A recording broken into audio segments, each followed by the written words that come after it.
تازہ ترین ویڈیوز کے لیے چینل کو سبسکرائب کر کے بیل آئیکن اور آل نوٹیفیکیشن پر کلک کریں تاکہ آپ کو ملے ہر اپڈیٹ سب سے پہلے۔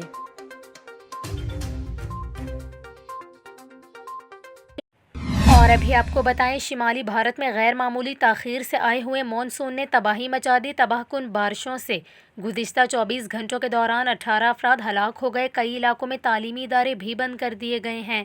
مسلسل بارش نے شمالی ہندوستان کے کچھ حصوں کو بری طرح اپنی لپیٹ میں لے لیا ہے۔ ریاست کے زیر انتظام ہندوستانی محکمہ موسمیات IMD نے کہا کہ شمالی ریاستوں اتراکھنڈ، اتر پردیش، مدھیہ پردیش اور راجستھان کے کچھ حصوں میں آج بھی بارش متوقع ہے۔ رپورٹس کے مطابق بھارت میں شدید بارش نے موسم گرما میں بوئی جانے والی اہم فصلوں جیسے چاول، سویابین، کپاس، دالوں اور سبزیوں کو فصل کی کٹائی سے عین قبل شدید نقصان پہنچا دیا ہے، جس سے ایشیا کی تیسری سب سے بڑی معیشت کو اشیاء خوردونوش کی شدید مہنگائی کا سامنا ہو سکتا ہے۔ اس کے علاوہ رپورٹس میں کہا گیا ہے کہ برسات کا موسم عام طور پر شمال مغربی ہندوستان میں ستمبر کے وسط سے ختم ہو جاتا ہے اور اسے اکتوبر کے وسط تک پورے ملک میں ختم ہو جانا چاہیے۔ ماحولیاتی ماہرین کا یہ کہنا ہے کہ اس غیر معمولی بارشی موسم کے پیچھے موسمیاتی تبدیلی ہے۔ IMD کے مطابق شمال مغربی ہندوستان کے کچھ حصوں میں اتوار کو معمول سے